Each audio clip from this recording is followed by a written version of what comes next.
వాల్మీకి మహర్షి వేదోపబృంహణంగా రామాయణాన్ని అందించారు.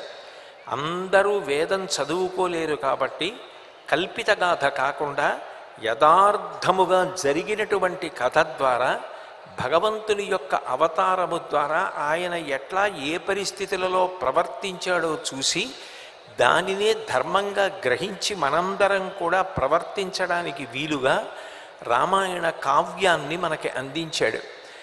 అట్లా అందించినటువంటి వాల్మీకి మహర్షి కూజంతం రామ రామేతి మధురం మధురాక్షరం ఆరుహ్య కవితా శాఖాం వందే వాల్మీకి కోకిలం. వాల్మీకి మహర్షి సూర్యవంశ ప్రభువైన రామచంద్రమూర్తి యొక్క కథని సీతాయాశ్చరితం మహత్ పౌలస్య వధ రామాయణం అన్న పేర్లతో ధర్మాన్ని తెలుసుకుని మనం అనుష్ఠించడానికి వీలుగా రామాయణాన్ని మనకి అందించి మహానుభావుడై శాశ్వతమైనటువంటి దీపంగా వెలుగుతున్నాడు.